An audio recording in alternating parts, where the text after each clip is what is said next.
हमारे चैनल को सब्सक्राइब करना ना भूलें। यहाँ हजारों कहानियां हैं आपके लिए। आपने उसकी पूरी फैमिली को संभाल लिया था और आपको संभालना तो बहुत आसान था।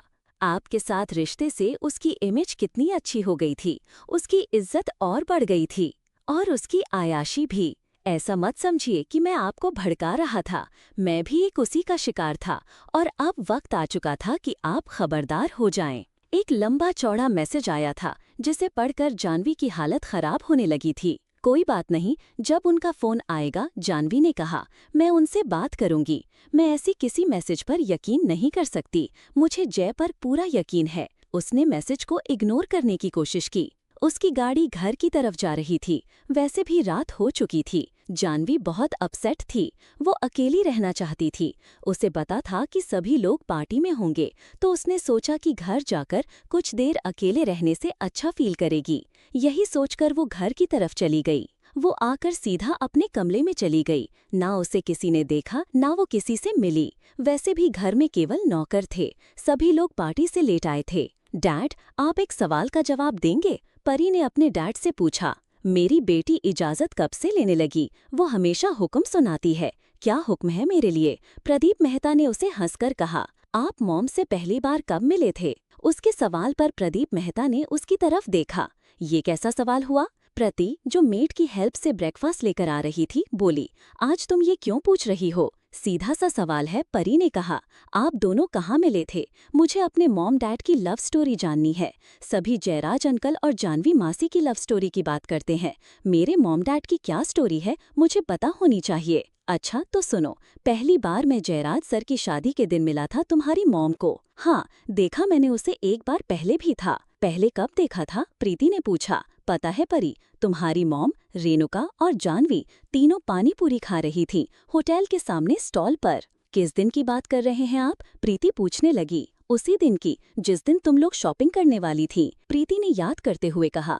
अगर आप लोगों ने हमें वहां देखा था, जिस जगह तुम लोग पानी पूरी खा रहे थे, उसके सामने जो होटल था, वहां पर कोई मीटिंग थी। जयराज सर और मैं उसी के लिए गए थे। शादी के दिन तुम्हारी मॉम मेरे साथ फ्रंट सीट पर बैठी थी, मगर मुंह फुला हुआ था। प्रदीप मेहता ने हंसकर कहा। मैंने कब मुंह फुलाया था? प्रीति कहने लगी। जब मैंने तुम्हें आगे बैठने को कहा था, दोनों पीछे बैठने को तैयार थी, तो मैंने कहा कि मैं ड्राइवर नहीं हूँ, एक आगे आ जाओ। फिर तुम्हारी मॉम आई थी। How cute! काश मैं देख पाती आप दोनों को उस वक्त, परी ने खुश होकर कहा। उस वक्त देखने जैसा कुछ नहीं था, प्रदीप मेहता ने हंसकर कहा। फिर जानवी भाभी की तबीयत खराब हो गई और फिर इन दोनों को जयसर ने अपने साथ गाड़ी में बैठा लिया। तुम्हारे डैड अब जैसे नहीं थे, ये तो रोबोट थे, दाएं बाएं नहीं देखते थे, सिर्फ सीधा देखते थे, प्रीति ने हंसते हुए कहा। बात गलत है, प्रदीप मेहता ने उसे बोला। मैं तो सच्चाई बता रही हूँ आपकी बेटी को, प्रीति ने कहा। परी उन दोनों की बातें सुनकर हंस रही थी। तो फिर आप दोनों की शादी कैसे हुई? परी ने पूछा। प्रदीप मेहता और प्रीति अब तक जो हंस रहे थे, अब चुप हो गए। जैसे सभी की होती है, वैसे ही हमारी भी हो गई। इसमें बताने जैसा कुछ नहीं। तुम अपनी शादी की बात करो। जानवी कह रही थी कि उसे युग की शादी की जल्दी है, इसलिए वो लोग जल्दी शादी करने को कह रहे हैं। मुझे शादी नहीं करनी, परी ने मुंह बनाते हुए कहा। पूरे टीवी पर तुम दोनों की खबरें चल रही थीं। अगर ऐसा कुछ नहीं है तुम दोनों के बीच, वो तो वैसे ही न्यूज़ बन गई, प्रीति ने कहा। इतनी खूबसूरत लड़की और हैंडसम लड़का एक साथ होंगे, खबरें तो बनेंगी ही, अंदर आई हुई रेणुका ने कहा। रेणुका और अनीक के साथ निक भी था। प्रीति उठकर रेणुका के गले लग गई। वैसे परी, तुम दोनों साथ में बहुत अच्छे लगते हो, निक कहने लगा। रहने दो, ऐसा कुछ नहीं है हम दोनों के बीच, परी ने कहा। आजकल के बच्चों की बातें मुझे समझ नहीं आती। क्यों गुस्सा हो रही हो प्रीति? कोई बात नहीं, रेणुका ने कहा। वो तीनों अंदर आ गए थे। पहले हमारा इरादा तो था जानवी की तरफ जाने का, मगर वो दोनों लव बर्ड्स तो होंगे नहीं, इसलिए तुम लोगों के पास आ गए, रेणुका ने हंसते हुए कहा। वो लोग भी ब्रेकफास्ट करने के लिए वहीं बैठ गए थे। एक बात और, मुझे मेरे मजनू के लिए भी बात करनी है, रेणुका ने कहा। किस मजनू की? परी बीच में बोली। रेणुका ने निक की तरफ इशारा किया। इसके लिए? इसका मतलब तुम्हें जूही पसंद है? परिणीता ने उससे पूछा। परी हंसने लगी। वो तीसरे नंबर पर आती है, अभी उसकी शादी नहीं होने वाली। पहले युग की होगी, फिर यश की होगी और फिर जूही की होगी।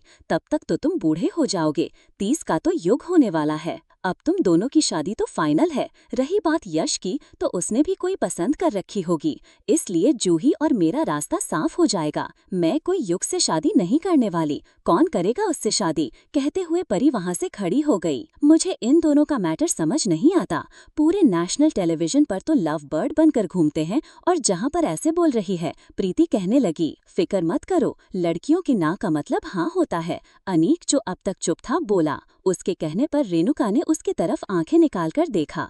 मुझे ऐसा क्यों लगता है कि तुम मुझ पर टॉन्ट मार रही हो? अब आप दोनों लड़ाई करने मत लग जाना। जहाँ मेरी शादी का मसला है, आप दोनों का नहीं। निक बीच में बोला। हमारे चैनल को सब्सक्राइब करना ना भूलें। यहाँ हजारों कहानियां हैं आपके लिए। मुझे इन दोनों का मैटर समझ नहीं आता। पूरे नेशनल टेलीविजन पर तो लव बर्ड बनकर घूमते हैं और यहाँ पर ऐसे बोल रही है। प्रीति ने कहा, फिक्र मत करो, लड़कियों की ना का मतलब हाँ होता है। अनीक ने कहा, जो अब तक चुप था। उसके कहने पर रेणुका ने उसकी तरफ आंखें निकाल कर देखा। मुझे ऐसा क्यों लगता है कि तुम मुझ पर टॉन्ट मार रहे हो? अब आप दोनों लड़ाई करने मत लग जाना। जहां मेरी शादी का मसला है, आप दोनों का नहीं। निक बीच में बोला। मौसी, पता है आपको, मॉम डैड दोनों एक दूसरे में इतनी बिजी रहते हैं, क्या बताऊं। इनको कोई होश ही नहीं है कि उनका बेटा जवान हो चुका है। उसे भी कोई लड़की पसंद आ गई है, उसने शादी करनी है। बस डैड को तो उसे मॉम के सिवा कोई नहीं दिखता। जैसे मॉम सामने हुई, छेड़ना शुरू। फिर मॉम को गुस्सा आ जाएगा, वो रूठ जाएंगी। फिर मनाते रहेंगे मॉम को, कभी गिफ्ट देंगे, कभी डिनर पर लेकर जाएंगे। थैंक गॉड कि हम लोग विदेश में हैं। अगर इंडिया में होते तो इनका क्या होता। बस बच्चे हैं दोनों। निक ने आज अपने मन की बात कह दी थी। वो जानता था कि रेणुका मौसी हमेशा उसकी बात सुनती है और उसकी साइड भी लेती है। उसकी बात पर सभी हंसने लगे थे। तुम्हारा बेटा बिल्कुल तुम दोनों के जैसा है, प्रदीप ने कहा। रेणुका और अनीक अपने बेटों की बातों पर मुस्कुरा रहे थे। तुम्हारे डैड से पहली बार मिला था मैं, तो तभी समझ गया था कि इनका स्वभाव कैसा है। बहुत खुशमिजाज हैं, कोई बनावट नहीं, जैसे अंदर से हैं वैसा ही बाहर से। प्रदीप मेहता अनीक की तारीफ करने लगा। बहुत मुश्किल से मनाया था तुम्हारी मॉम को शादी के लिए। जानता हूँ, इनकी लव स्टोरी रोज सुनता हूँ, सुबह से लेकर शाम तक, निक ने कहा। मुझे भी अपने मॉम डैड की लव स्टोरी जाननी है, मगर मुझे कोई बात ही याद रहती, परी ने कहा। सभी की लव स्टोरी डिफरेंट होती है। किसी की शादी से पहले शुरू हो जाती है तो किसी की बाद में। हमारी लव स्टोरी शादी के बाद शुरू हुई है, प्रदीप ने बड़े प्यार से परी से कहा। और हमारी लव स्टोरी की वजह तुम थी। तुम्हारे बिना हमारी लव स्टोरी कभी नहीं बनती। प्रदीप ने जो बात खुलकर नहीं कहना चाहता था, उसने इशारों में कही थी। तुम्हारे डैड सिर्फ जयराज की आंखों का इशारा समझते थे, मैं खुद देखा है। फिर तुम्हारी मॉम तुम्हारे डैड की जिंदगी में आई। तुम्हारी मॉम ने बहुत बदल दिया। अब तो ये तुम्हारी मॉम की आंखों के इशारे समझते हैं, अनीक मजाक में कहने लगा।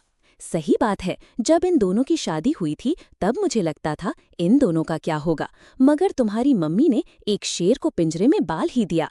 अब तो तुम्हारी मॉम के बिना तुम्हारे डैड सांस भी नहीं ले पाते। रेणुका ने प्रीति की तरफ देखा।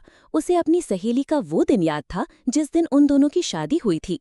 आज प्रदीप और प्रीति परी के साथ दोनों बहुत खुश थे। प्रदीप प्रीति को जान से ज्यादा चाहता था। वो बोलकर प्यार नहीं जताता था, मगर उसने प्रीति को अपने आप से एक पल के लिए भी कभी दूर नहीं किया था। सब लोग मेरी टांग क्यों खींच रहे हो? प्रदीप मेहता ने कहा। कोई उन लोगों से फोन करके तो पूछो वो दोनों कैसे हैं, रेणुका ने कहा। चलो फोन लगाते हैं। प्रीति ने जानवी को फोन लगाया। बेल जाती रही मगर उसने फोन नहीं उठाया था। तुम्हें ये तीनों सहेलियां हर बात शेयर करती हैं। इन्होंने अपने पतियों का कोई सीक्रेट भी नहीं छोड़ा होगा, अनीक कहने लगा। काश मुझे भी कोई ऐसी फ्रेंड मिल जाए, परी ने कहा। मुझे बनाओ अपना फ्रेंड, मैं तैयार हूँ, निक ने कहा। मुझे फ्रेंड कैसे बना लूं? मुझे लड़की सहेली चाहिए। निक, तुम्हारे लिए एक खुशखबरी है। जय तुम्हें पसंद करता है। वो चाहता है जूही और तुम अगर एक दूसरे को पसंद करो तो उसे शादी से कोई प्रॉब्लम नहीं, प्रदीप मेहता ने बताया। क्या बात कह रहे हैं? वो खुश हो गया। मगर मैंने पार्टी में देखा, जूही और तुम्हें कोई प्रॉब्लम है क्या? परी ने कहा। प्रॉब्लम नहीं है, मैंने उसके साथ मजाक किया था, उसी को लेकर गुस्सा है। वैसे परी, तुम तो इतना बोलती हो, इतनी शरारती हो, मगर आंटी अंकल का स्वभाव जरा डिफरेंट है तुमसे, निक ने कहा। उसकी बात पर प्रदीप मेहता और प्रीति ने एक दूसरे की तरफ देखा। अच्छा छोड़ो इस बात को, अब फिर फोन मिलाओ जानवी को, प्रीति ने कहा। वो लोग फिर फोन मिलाने लगे। परी ध्यान से अपनी मॉम और डैड के चेहरों की तरफ देख रही थी। निक की बात पर प्रदीप मेहता काफी चुप हो गया था। महक को जयराज को पता चल चुका था कि कुंदन श्रीवास्तव ने किस किस को हायर किया था। उसने सभी लोगों को रातों रात गायब होने को कहा है, क्योंकि पुलिस सभी को पकड़ रही है। जयराज के पास प्रूफ है। जयराज के ऑफिस में काम करने वाला क्लर्क देव अपनी बेटी से कह रहा था। ये वही क्लर्क देव था जो यश के काफी नजदीक हो गया था, और उसकी बेटी भी। महक कुंदन श्रीवास्तव के कहे पर काम कर रही थी। यश पूरी तरह से मेरे कब्जे में आ चुका है। अगर मैं कहूंगी तो वो मुझसे शादी भी कर लेगा। शायद उसे ज्यादा नहीं पता कि क्या हुआ है। पागल हो क्या? जयराज की आंखों से कुछ नहीं छुपता। अगर यश कब्जे में है तो उससे पैसे ऐंठो। अगर शादी की बात चली तो जयराज सिंघानिया एक पैसा नहीं देगा। हो सकता है वो यश को घर से निकाल दे। क्या कह रहे हैं? सच कहता हूँ, यशराज सिंघानिया तुम्हारी बातों में इसलिए आ गया। वो बहुत सिंपल है, अपनी मॉम के जैसा। जयराज की वाइफ भी ऐसी ही है, मगर जरा जयराज के सामने तुम्हारी बात की तो याद रखना, हमारा खेल खत्म हो जाएगा। तो फिर मैं क्या करूँ पापा? महक ने कहा। तुम बस सिर्फ उससे मिलती रहो और किसी न किसी बहाने से पैसे लेती रहो। शादी नहीं हो सकती। जयराज की नजर में नहीं आना तुम्हें, वरना तुम सोच भी नहीं सकती जयराज क्या चीज है। असल में देव की बेटी महक को यश के पीछे कुंदन श्रीवास्तव ने ही लगाया था। जब ऑफिस में आज सिंपल एम्प्लॉय काम कर रहा था, वो महक के काफी नजदीक हो गया था, जहां तक कि उससे शादी करने को भी तैयार था। अगर कुंदन श्रीवास्तव पकड़ा ना जाता तो उसका प्लान यही था, शादी करके सिंघानिया मेंशन पहुंच जाए। मगर अभी भी वो लालची नहीं छोड़ रही थी। दिखने में भोली भाली सिंपल, मगर असल में एक तेज तर्रार लड़की थी। इसके सपने बहुत बड़े थे और उसके पिता भी उसका पूरा साथ दे रहे थे। हमारे चैनल को सब्सक्राइब करना ना भूलें। यहाँ हजारों कहानियां हैं आपके लिए। असल में देव की बेटी महक को यश के पीछे कुंदन श्रीवास्तव ने ही लगाया था। यश ऑफिस में आज एक साधारण कर्मचारी की तरह काम कर रहा था। वो महक के काफी नजदीक हो गया था, इतना कि उससे शादी करने को भी तैयार था। अगर कुंदन श्रीवास्तव पकड़ा ना जाता तो उसका यही प्लान था, शादी करके सिंघानिया मेंशन पहुंच जाना। मगर महक अभी भी अपना लालच नहीं छोड़ रही थी। दिखने में भोली भाली साधारण, मगर असल में एक तेज तर्रार लड़की थी। उसके बड़े सपने थे और उसके पिता भी उसका पूरा साथ दे रहे थे। जानवी सुबह नहीं उठी थी। रात को उसे काफी देर से नींद आई थी। वो बहुत ज्यादा परेशान थी। रात को जयराज का फोन भी नहीं आया था। शायद ही कभी ऐसा होता हो कि जयराज बाहर हो और उसे फोन न करे।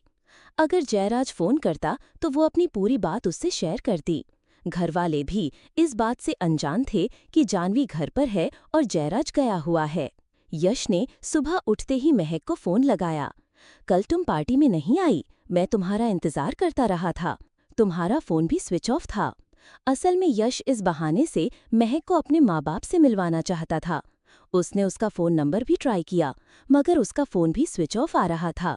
मैं आना तो चाहती थी, मगर इतना कहकर वो चुप हो गई। क्या मगर? यश ने पूछा। मैंने तुम्हारे पापा से बात कर ली थी, उन्होंने तो कह दिया था कि तुम आ जाओगी। मेरे पास इतने अच्छे कपड़े नहीं थे पार्टी में पहनने के लिए, महक ने झिझकने की एक्टिंग करते हुए कहा। तुमने ये बात मुझे पहले क्यों नहीं बताई? मुझे भी ख्याल नहीं आया। तो आज मैं तुम्हें शॉपिंग करवाता हूँ, थोड़ी देर में हम मिलते हैं। नहीं नहीं, मैं आपसे शॉपिंग नहीं कर सकती, महक ने कहा।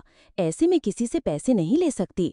तो ठीक है ना, मैं भाई से बात करता हूँ, वो माँ बाप से बात करेंगे। भाई की शादी के बाद हमारा ही नंबर आएगा, यश कहने लगा। नहीं, अभी तुम किसी से बात मत करना, मुझे पापा से बात करनी है पहले। वो खुद को यश के सामने ऐसे दिखा रही थी जैसे उसे पैसों का कोई लालच नहीं है और वो उससे कोई मदद नहीं ले सकती। यश उससे बात करता हुआ डाइनिंग टेबल पर आ गया था। जूं ही अभी नहीं उठी, युग ने यश को देखते हुए कहा। वो अपना फोन काटकर उससे बात करता है। रात को लेट सोए थे तो सीधी सी बात है, जल्दी कौन उठेगा। वैसे भी अगर मॉम होती तो उसे उठा भी देती। अब तो वो मनमानी करेगी और हम पर हुक्म चलाएगी, यश ने हंसकर कहा। सभी लोग ब्रेकफास्ट करते हुए बातें ही कर रहे थे। अब तो बस जल्दी से मैं परी और तुम्हारी शादी कर दूं, राजन कहने लगा। फिर यश के लिए लड़की भी मैंने पसंद कर रखी है, फिर इसकी बारी है। मेरे लिए लड़की? यश कहने लगा। तभी उसका ध्यान ऊपर सीढ़ियों से नीचे उतरती हुई जानवी की तरफ गया। मॉम, ये दोनों रात गए नहीं क्या? मुझे लगता है ये दोनों घर पर ही होंगे, हम लोगों को पार्टी में छोड़कर, राजन ने हंसते हुए कहा। मॉम का चेहरा इतना उतरा हुआ क्यों है? युग जानवी के चेहरे की तरफ देख रहा था। गुड मॉर्निंग मैम, यश और युग ने कहा। आ जाओ बेटा, क्या हुआ? तुम लोग रात गए नहीं? जया पूछने लगी। नहीं, उसने कहा। जय को कोई काम निकल आया, उन्हें जाना पड़ा। मतलब डैड अकेले गए, आप साथ नहीं गईं? युग पूछने लगा। नहीं, कह रहे थे कि राजस्थान में किसी केमिकल फैक्ट्री में कोई प्रॉब्लम हो गई है, वहां गए हैं जहां तक कई लोगों की जान जाने का भी खतरा है, जानवी ने कहा। हाँ, मगर वो प्रॉब्लम तो सॉल्व हो गई, योग कहने लगा। कल एक बार तो मैं भी बहुत डर गया था, मगर फिर पता चला कि सब ठीक है। हमारे इंजीनियर हैं, उन्होंने सब संभाल लिया, किसी को कोई नुकसान भी नहीं हुआ। युग की बात सुनकर जानवी को थोड़ा अच्छा लगा कि जय ने उससे झूठ नहीं बोला था। जो जय ने कहा वो सच था। तुम्हारे डैड क्यों जाएंगे? अब हो सकता है पूरी प्रॉब्लम सॉल्व ना हुई हो, इसीलिए उन्हें जाना पड़ा हो, जानवी कहने लगी। आप सब लोग ब्रेकफास्ट करो। उसका मूड भी काफी फ्रेश हो गया था।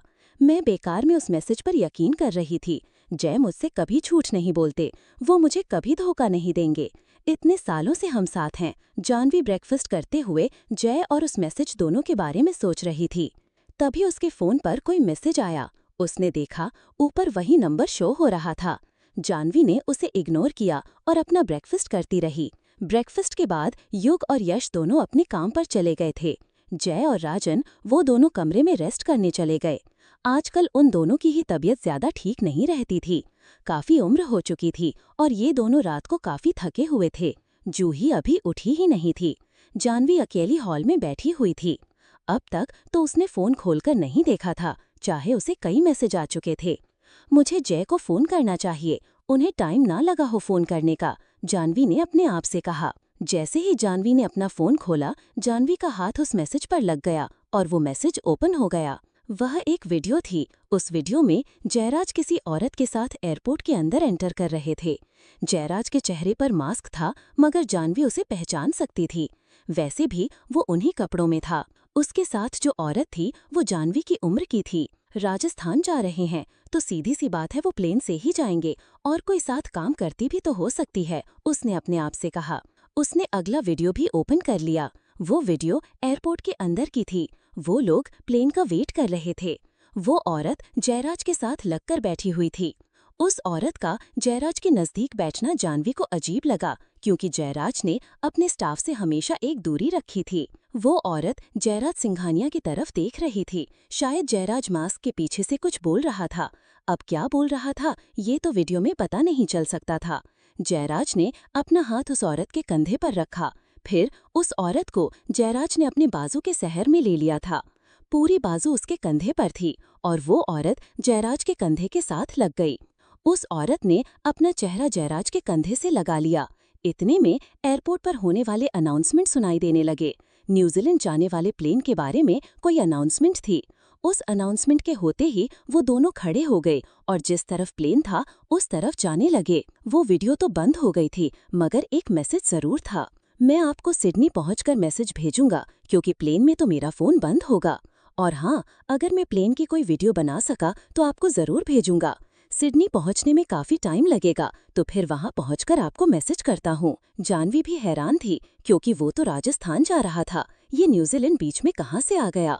और वो औरत के साथ इस तरह से। वो जय के बारे में कुछ ऐसा नहीं सोचना चाहती थी, मगर कोई जय के साथ ऐसा लगा हुआ था। ये बात उसकी बर्दाश्त से बाहर थी। हमारे चैनल को सब्सक्राइब करना ना भूलें। यहाँ हजारों कहानियाँ हैं आपके लिए। वो वीडियो तो बंद हो गई थी, मगर एक मैसेज जरूर था। मैं आपको सिडनी पहुंचकर मैसेज भेजूंगा, क्योंकि प्लेन में तो मेरा फोन बंद होगा। और हाँ, अगर मैं एक अंदर प्लेन की कोई वीडियो बना सका तो आपको जरूर भेजूंगा। सिडनी पहुंचने में काफी टाइम लगेगा, तो फिर वहां पहुंचकर आपको मैसेज करता हूँ। जानवी भी हैरान थी, क्योंकि वो तो राजस्थान जा रहा था, ये न्यूजीलैंड बीच में कहाँ से आ गया। और वो औरत के साथ इस तरह से। वो जय के बारे में कुछ ऐसा नहीं सोचना चाहती थी, मगर कोई जय के साथ ऐसा लगा हुआ था, ये बात उसकी बर्दाश्त से बाहर था। और जयराज ने कितनी आसानी के साथ उसे औरत को अपने नजदीक कर लिया, ये देखकर जानवी बिल्कुल जल गई थी। जानवी भी ने टाइम देखा। अभी सिडनी फ्लाइट लैंड होने में टाइम था, क्योंकि लगभग 12-13 घंटे लग जाते हैं इंडिया से सिडनी पहुंचने में, अगर सीधी फ्लाइट हो। उसे बेल्ट बैठे याद आया कि रेणुका भी आई हुई है और उसकी कितनी मिस्ड कॉल आ चुकी थी। कैसी हो रेणुका? जानवी ने फोन लगा लिया। मुझे तो जैसे इतनी जेलसी होती है कि क्या बताऊं। तुमने शादी क्या की, हमारी तो उसने फ्रेंड को चुरा लिया। तुम्हें भी जय के बिना कुछ नहीं दिखता, और जय तुम्हें हम लोगों के पास छोड़ता भी नहीं है।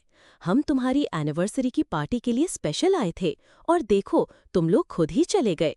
रेणुका नॉन स्टॉप बोल रही थी। घर आ जाओ मुझसे मिलने, जानवी ने कहा। क्या तुम लोग वापस आ गए? रेणुका ने हैरानी से कहा। नहीं, किसी वजह से जय को अकेले ही जाना पड़ा। मैं गई ही नहीं, कोई प्रॉब्लम हो गई थी। ठीक है, ऐसा करो, हम तीनों वही अपने पुराने रेस्टोरेंट में मिलते हैं, रेणुका कहने लगी। ठीक है, मैं भी तुम लोगों से अकेले में बात करना चाहती हूँ, जानवी उनसे बात करना चाहती थी। तीनों ने मिलने का प्लान बना लिया था। तीनों सहेलियां एक दूसरे के साथ वक्त बिताना चाहती थी। इस छोटे से कैफे में जो शांति है वो बड़े बड़े होटल में नहीं है, प्रीति ने वहां पर बैठते ही कहा। वो तीनों सहेलियां साइट पर बैठ गई थीं। वो वही इंटरनेशनल कैफे था जहां पर शादी से पहले अक्सर बैठती थी। यहीं पर जयराज में उन्हें पहली बार देखा था। इतने साल बदल गए, ये रेस्टोरेंट बिल्कुल नहीं बदला, रेणुका ने कहा। मगर जहां पर आप लोग बहुत ज्यादा आते हैं, वो तीनों सहे एक दूसरे से पुरानी बातें करने लगी। तुम्हारा चेहरा क्यों उतरा है जानवी, क्या हुआ? प्रीति ने पूछा। समझो यार कि जय की याद आ रही है, आखिर वो रात को इसके पास नहीं था, रेणुका ने जानवी को छेड़ते हुए कहा। जानवी ने अपना फोन निकाला और उन दोनों के आगे मैसेज और वीडियो खोल दिए थे। प्रीति और जानवी वो दोनों उठाकर देखने लगी। ये क्या है जानवी? उन दोनों ने हैरानी से पूछा। मुझे नहीं पता। क्या लगता है ये सब झूठ होगा? जय तो तुम्हारे बिना सांस भी नहीं लेते। मगर आंखें बंद करके कभी किसी पर यकीन नहीं करना चाहिए। तुमने ये बात पहले भी सही थी, प्रीति ने कहा। फिर भी मैं यही कहूंगी, तुम फोन करो जयराज से पूछो। नहीं, मैं वेट कर रही हूँ, जय को आने दो, वो क्या कहते हैं। हो सकता है ये सब झूठ हो और हो सकता है ये सच हो, मैं जल्दबाजी नहीं करूंगी। सही कहा, प्रीति ने कहा। कहीं तुम्हारा शक तुम लोगों के रिश्ते को खराब ना कर दे। तुम लोग इतने सालों से साथ हो, ये मुझे सिर्फ तुम्हारी तरफ से ही नहीं, जयराज की तरफ से भी पता है। प्रदीप हमेशा उनके साथ होते हैं, और जयराज के मन में तुम्हारे लिए क्या फीलिंग है ये कौन नहीं जानता।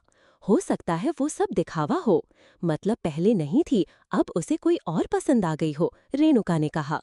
चलो इस बात पर अब बहस नहीं करते। मैं किसी के साथ बात करना चाहती थी, इसलिए तुम दोनों से बात की। ये बात हम तीनों से बाहर नहीं आनी चाहिए। जैसे कब बात करनी है या नहीं करनी, इस बात का फैसला मैं करूंगी। और बच्चों को तो इस बात के बारे में बिल्कुल पता नहीं होना चाहिए, जानवी ने सीरियस होते हुए कहा। वैसे भी 3 बच्चों की माँ हूँ, जानवी ने धीरे मुस्कुराकर कहा। मैं नहीं चाहती कि मेरी किसी बात का असर मेरे बच्चों पर पड़े। मैं उन्हें खुश देखना चाहती हूँ। बस अब जल्दी से मैं परी को घर ले आऊं, जानवी कहने लगी। एक खबर और भी है, रेणुका ने हंसते हुए कहा। क्या? जानवी उसके पेट की तरफ देखने लगी। निक का कोई छोटा भाई बहन आने वाला है। क्या यार तुम भी? निक को जूही पसंद है, वो उससे शादी करना चाहता है। हम तीनों सहेलियों के बच्चे अगर आपस में शादी कर लें तो कितना अच्छा है।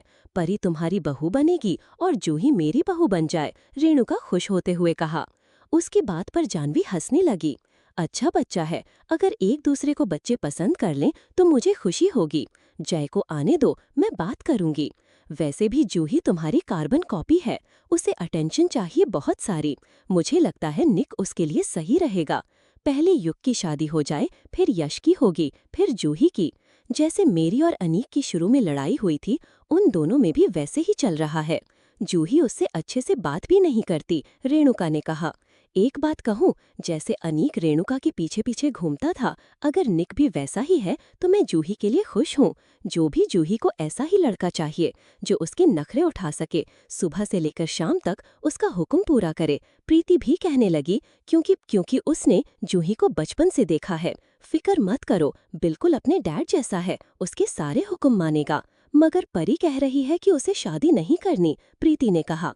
तुम इन बच्चों की बातों में मत आओ, मैं भी तो यही कहती थी, रेणुका ने हंसकर कहा। लड़ाई हो गई होगी उसकी युग के साथ, खुद मान जाएंगी, हमें तो बस शादी की तैयारी करनी चाहिए। मानना बच्चों का काम है, युग और निक दोनों मना लेंगे, परी को भी और जूही को भी, रेणुका कहने लगी। वो तीनों एक दूसरे के साथ बातें तो कर रही थी, मगर जय की जो वीडियो उन तीनों ने देखी थी, उन तीनों के ही मन उस वजह से बेचैन थे। चाहे वो एक दूसरे से अपनी बात शेयर नहीं कर रही थी, मगर तीनों को ही किसी तूफान का डर था। क्या सचमुच कोई तूफान आने वाला था जानवी की लाइफ में? प्लीज मेरी सीरीज पर कमेंट करें, साथ में रेटिंग भी दें। आपको मेरी सीरीज कैसी लग रही है कमेंट में बताएं। मुझे फॉलो करना और रिव्यू देना याद रखें। हमारी चैनल को सब्सक्राइब करना ना भूलें। यहाँ हजारों कहानियां हैं आपके लिए। तुम इन बच्चों की बातों में मत आओ। मैं भी तो यही कहती थी, रेणुका ने हंसकर कहा। लड़ाई हो गई होगी उसकी युग के साथ। खुद मान जाएंगी, हमें तो बस शादी की तैयारी करनी चाहिए। मानना बच्चों का काम है, युग और निक दोनों मना लेंगे, परी को भी और जूही को भी, रेणुका कहने लगी। वो तीनों एक दूसरे के साथ बातें कर रही थीं, मगर जय की जो वीडियो उन तीनों ने देखी थी, उन तीनों के ही मन उस वजह से बेचैन थे। चाहे वो एक दूसरे से अपनी बात शेयर नहीं कर रही थीं, मगर तीनों को ही किसी तूफान का डर था। हमें बैठे हुए कितना टाइम हो गया, अब घर चलना चाहिए। तुम दोनों मेरे साथ चलो, मैं लंच तैयार करवाती हूँ, जानवी ने कहा।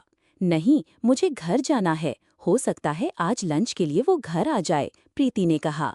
तो घर में तो नौकर हैं, रेणुका ने कहा। नौकर तो हैं, रेणुका ने कहा।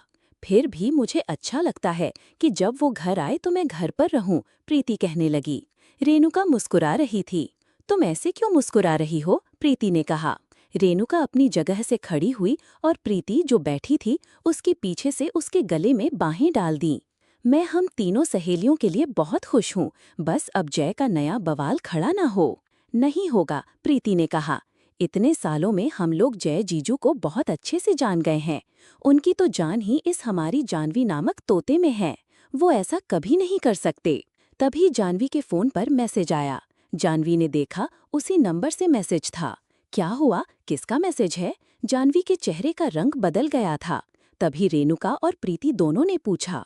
उसी नंबर से है। जो मैसेज कर रहा है वो है कौन, और उसके पास इतनी इन्फॉर्मेशन कैसे है, और वो हर इन्फॉर्मेशन तुम्हें क्यों भेज रहा है? प्रीति ने कहा। पहले तो मैसेज चेक करो, फिर हम उससे फोन करते हैं कि वो तुम्हारे पीछे ही क्यों पड़ा है, प्रीति कहने लगी। मुझे उसका नंबर दो, मैं प्रदीप से बात करती हूँ। बिल्कुल भी नहीं, मैंने ये बात इसलिए शेयर की, मैंने ये बात प्रदीप मेहता की वाइफ से शेयर नहीं की, जो जय का असिस्टेंट है। तुम दोनों मेरी बचपन की सहेलियां हो। जब तक मैं नहीं कहूंगी तब तक ये बात शेयर नहीं होनी चाहिए, वरना हमारी दोस्ती खत्म, जानवी ने कहा। अरे यार, तुम तो गुस्सा हो गई। नहीं करूंगी, मुझे बस तुम्हारी फिक्र हो रही थी, और पता नहीं ये आदमी कौन है जो तुम्हें तंग कर रहा है। मगर उसने वीडियो तो सच्चे भेजे हैं, रेणुका ने कहा। वीडियो तो खोलो। उन्होंने मैसेज खोल दिया था। वो प्लेन के अंदर का वीडियो था जो पीछे से बनाया गया था। वो औरत जय के साथ वाली सीट पर बैठी थी और उसने बैठे हुए जय का बाजू पकड़ा और उसके कंधे पर अपना सर रख दिया, और उसने अपना कंधा उसे नहीं छोड़ाया था, उसे वैसे ही बैठने दिया। बात तो सचमुच खराब है। जय किसी को अपने साथ ऐसे कैसे बैठते दे सकते हैं?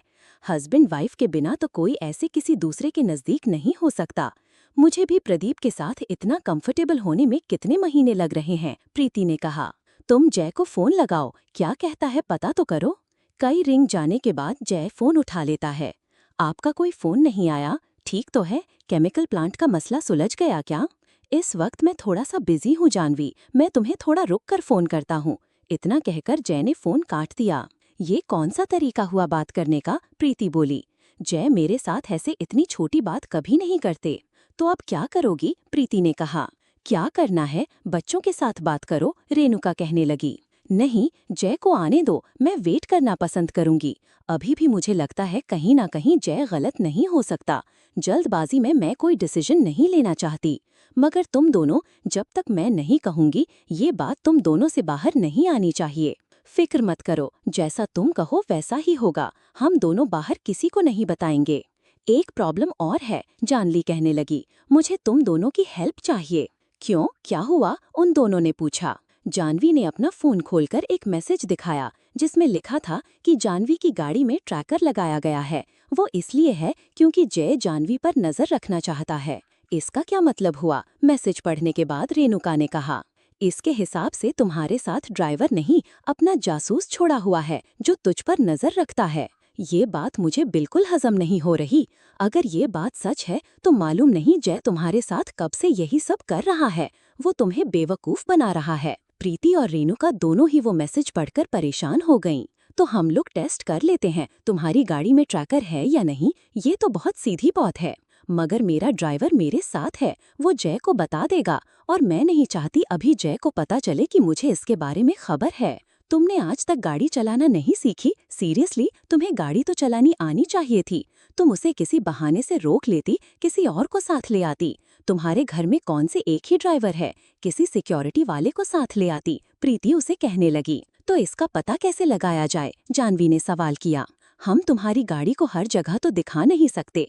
आखिर तुम एक सेलिब्रिटी हो, एक आम औरत नहीं हो। फिर तुम्हारा ड्राइवर भी जयराज को बता देगा। हम ट्रैकर के लिए निक की हेल्प ले सकते हैं। इन सब मामलों में वो एक्सपर्ट है, खुद ही पता लगा लेगा तुम्हारी गाड़ी में ट्रैकर है या नहीं। मगर वो किसी को बता देगा। मैं नहीं चाहती कि बच्चों को भी इसके बारे में पता चले, जानवी ने कहा। फिक्र मत करो, अगर तुम उसे मना करोगी तो वो नहीं बताएगा। मैं उसे किसी बहाने से तुम्हारे घर भेजूंगी और तुम उसे गाड़ी दिखा देना। तुम्हारे ड्राइवर का तो अभी मुंह खुलवाती हूँ मैं, रेणुका ने उन दोनों से कहा।